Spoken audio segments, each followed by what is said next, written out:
नमस्कार, आप देख रहे हैं सत्य हिंदी और मैं हूं आपके साथ कृति सिंह। आइए रुक करते हैं इस वक्त की बड़ी खबरों की ओर।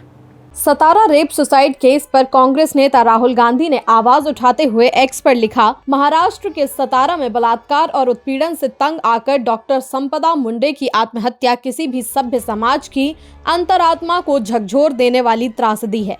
एक होनहार डॉक्टर बेटी जो दूसरों का दर्द मिटाने की आकांक्षा रखती थी, भ्रष्ट सत्ता और तंत्र में बैठे अपराधियों की प्रताड़ना का शिकार बन गई। जिसे अपराधियों से जनता की रक्षा की जिम्मेदारी दी गई थी, उसी ने इस मासूम के खिलाफ सबसे घिनौना अपराध किया, उसके साथ बलात्कार और शोषण किया। रिपोर्ट्स के अनुसार बीजेपी से जुड़े कुछ प्रभावशाली लोगों ने उस पर भ्रष्टाचार का दबाव डालने की कोशिश भी की। सत्ता संरक्षित आपराधिक विचारधारा का ये सबसे घिनौना उदाहरण है। ये आत्महत्या नहीं, संस्थागत हत्या है। जब सत्ता अपराधियों की ढाल बन जाए तो न्याय की उम्मीद किससे की जाए। डॉक्टर संपदा की मौत इस बीजेपी सरकार के अमानवीय और संवेदनहीन चेहरे को उजागर करती है। हम न्याय की इस लड़ाई में पीड़ित परिवार के साथ मजबूती से खड़े हैं। भारत की हर बेटी के लिए अब डर नहीं, न्याय चाहिए। सातारा पुलिस ने 28 वर्षीय महिला डॉक्टर की आत्महत्या और कथित यौन उत्पीड़न मामले में एक टेक्नीशियन और पुलिस सब इंस्पेक्टर को गिरफ्तार किया। डॉक्टर सब डिस्ट्रिक्ट अस्पताल में तैनात थी। उसने अपनी हथेली पर सुसाइड नोट में दोनों को जिम्मेदार बताया। टेक्नीशियन का कहना है कि डॉक्टर ने उनसे शादी और शारीरिक संबंध बनाए रखने के लिए दबाव डाला, जबकि वो नहीं मानता था। पुलिस ने दोनों के व्हाट्सएप चैट और कॉल रिकॉर्ड्स को भी अपने सबूतों में शामिल किया है। टेक्नीशियन को 4 दिन की पुलिस कस्टडी में भेजा गया है। सब इंस्पेक्टर ने पुलिस के समक्ष आत्मसमर्पण किया।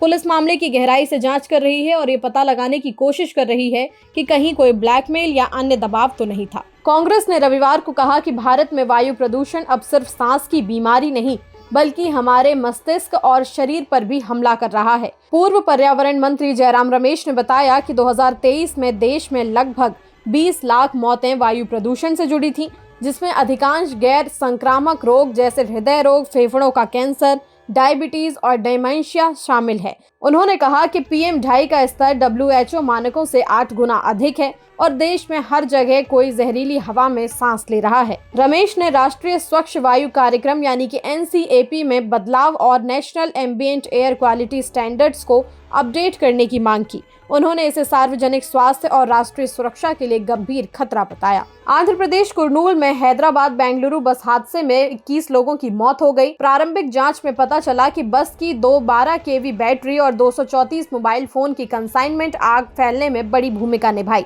बस ने तेज चल रही बाइक को टक्कर मारी, जिससे बाइक का फ्यूल टैंक फटा और आग लग गई। बस में लगे ज्वलनशील मटेरियल और मेटेलिक पेंट ने स्थिति और बिगाड़ दी। 44 यात्री थे, कुछ बच निकले। ड्राइवर मिरियाला लक्ष्मण और सह ड्राइवर शिवनारायण को पुलिस ने हिरासत में लिया। सह ड्राइवर ने खिड़कियां तोड़कर कई यात्रियों की जान बचाई। पुलिस ने ड्राइवर के खिलाफ लापरवाही और तेज रफ्तार में चलाने के आरोप में मामला दर्ज किया। DNA प्रोफाइलिंग से मृतकों की पहचान की जा रही है। RJD नेता तेजस्वी यादव ने रविवार को कहा कि अगर बिहार में इंडिया गठबंधन की सरकार बनती है तो पंचायती राज के जनप्रतिनिधियों का भत्ता 2 गुना कर दिया जाएगा। इसके अलावा उन्हें 50 लाख रुपए का बीमा कवर और पेंशन की सुविधा भी मिलेगी। तेजस्वी ने प्रेस कॉन्फ्रेंस में कहा कि बिहार की जनता ने इन्हें 20 साल का मौका दिया है। हम जनता से सिर्फ 20 महीने का समय चाहते हैं। पंचायती राज व्यवस्था में जिला परिषद, पंचायत समिति और ग्राम पंचायत शामिल हैं, जिनके प्रमुखों को क्रमशः अध्यक्ष, प्रमुख और मुखिया कहा जाता है। ये योजना स्थानीय प्रशासन को मजबूत करने और जनप्रतिनिधियों को सुरक्षा और वित्तीय लाभ देने के उद्देश्य से लाई जाएगी। अभिनेता राजनेता विजय सोमवार को चेन्नई के पास मामल्लापुरम में करूर स्टैम्पेड में जान गंवाने वाले 41 लोगों के परिवारों से मुलाकात करेंगे। उनके संगठन तमिलगा वेट्टी कजगम में 50 कमरे रिजॉर्ट में बुक किए हैं, ताकि विजय व्यक्तिगत रूप से शोक संतप्त परिवारों से मिल सकें और संवेदना व्यक्त कर सकें। परिवारों के लिए बस की व्यवस्था भी की गई है। ये निजी कार्यक्रम होगा जिसमें मीडिया या पार्टी सदस्य शामिल नहीं होंगे। कुछ लोगों ने सोशल मीडिया पर आलोचना की कि विजय खुद करूर जाकर परिवारों से मिलते। CBI ने इस मामले की FIR फिर से दर्ज कर जांच शुरू कर दी है। पहले विजय ने वीडियो कॉल के जरिए परिवारों से बात कर 20 लाख रुपए मुआवजे की घोषणा भी की थी। अमेरिकी राष्ट्रपति डोनाल्ड ट्रंप की मौजूदगी में थाईलैंड के PM अनुतिन चांड विराकुल और कंबोडिया के PM हुन मानेत के शांति समझौते पर हस्ताक्षर किए।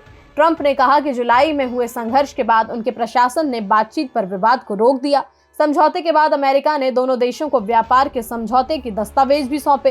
ट्रंप ने इसे दोनों देशों के लिए अच्छा सौदा बताया। मलेशिया जाते समय एयरफोर्स वन दोहा में रुका, जहां उन्होंने कतर के अमीर शेख तमीम से मुलाकात की। ट्रंप ने कहा कि गजा में जल्द अंतर्राष्ट्रीय शांति सेना भेजी जाएगी। अमेरिकी विदेश मंत्री मार्को रूबियो ने भी बताया कि कई देशों ने शांति सेना में हिस्सा लेने की पेशकश की है, लेकिन हमास के बिना तैनाती की प्रक्रिया अभी स्पष्ट नहीं है। बिहार विधानसभा चुनाव 2025 से पहले जनता दल यूनाइटेड यानी कि जेडीयू ने 11 नेताओं को पार्टी से निष्कासित कर दिया है। पार्टी ने शनिवार देर रात सोशल मीडिया के जरिए इस फैसले की जानकारी दी। जेडीयू का कहना है कि ये नेता चुनाव में पार्टी विरोधी गतिविधियों में संलिप्त पाए गए। पार्टी ने शैलेश कुमार, संजय प्रसाद, श्याम बहादुर सिंह, रणविजय सिंह, सुदर्शन कुमार, अमर कुमार सिंह, आसमा परवीन, लब कुमार, आशा सुमन, दिव्यांशु भारद्वाज और विवेक शुक्ला को तत्काल प्रभाव से निष्कासित किया। पार्टी ने कहा कि ये आदेश तुरंत लागू होगा और सभी सदस्यता अधिकार रद्द कर दिए गए हैं। जेडीयू का ये कदम चुनावी तैयारियों के बीच अनुशासन कायम करने और विरोधी गतिविधियों पर रोक लगाने की कोशिश माना जा रहा है। महाकौशल के केंद्र जबलपुर में अगले 10 दिन तक आरएसएस का बड़ा सम्मेलन चलेगा। शनिवार को संगठन के प्रमुख डॉक्टर मोहन भागवत और द्वितीय कमांड दत्तात्रेय होसबले शहर पहुंचे। 41 साल बाद यहां 8 दिन लगातार बैठकें होंगी। 28 अक्टूबर से शुरू होने वाले अखिल भारतीय कार्यकारी मंडल सम्मेलन में 46 क्षेत्रों से आए लगभग 500 वरिष्ठ पदाधिकारी और प्रचारक शामिल होंगे। सबसे महत्वपूर्ण बैठक 30 अक्टूबर से 1 नवंबर तक होगी, जिसमें भविष्य की योजनाएं और 5 प्रमुख बदलावों पर चर्चा होगी।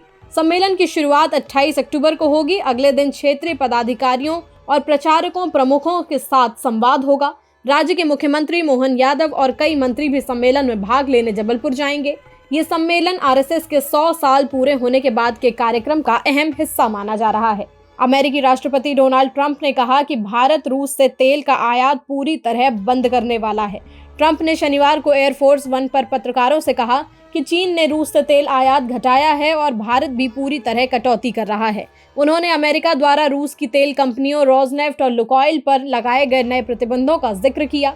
ये बयान उनके शी जिनपिंग से दक्षिण कोरिया में होने वाली बैठक से पहले आया। ट्रंप ने कहा कि भारत की कटौती साल के अंत तक लगभग पूरी हो जाएगी। हालांकि भारत ने इस दावे को खारिज किया और स्पष्ट किया कि देश की ऊर्जा नीतियां राष्ट्रीय हितों पर आधारित हैं और किसी बाहरी दबाव में निर्णय नहीं लिए जाते। अमेरिकी राष्ट्रपति डोनाल्ड ट्रंप ने शनिवार को कहा कि वो रूस के राष्ट्रपति व्लादिमीर पुतिन से तब तक नहीं मिलेंगे जब तक उन्हें यकीन न हो कि यूक्रेन और रूस के बीच शांति समझौता होने वाला है।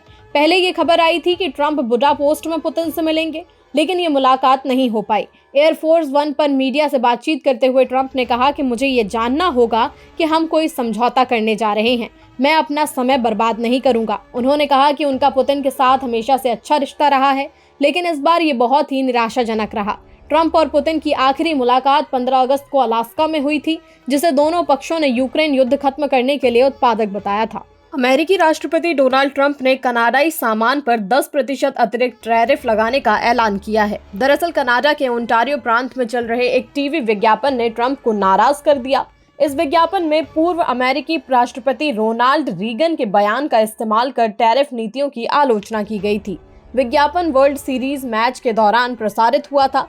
ट्रंप ने social media platform truth social पर पोस्ट करते हुए लिखा कि ये विज्ञापन भ्रामक और शत्रुतापूर्ण है। विवाद बढ़ने के बाद ओंटारियो के प्रीमियर डग फोर्ड ने कहा कि वो प्रधानमंत्री मार्क कार्नी से बात करेंगे और सोमवार तक ये विज्ञापन रोक दिया जाएगा। फिलहाल अमेरिका कनाडा पर पहले से ही 35% का सामान्य टैक्स और धातुओं व वाहनों पर 50% और 25% का सेक्टरवार टैक्स लगा चुका है। फिलहाल के लिए इतना ही। देश दुनिया की बड़ी खबरों के लिए देखते रहिए सत्य हिंदी।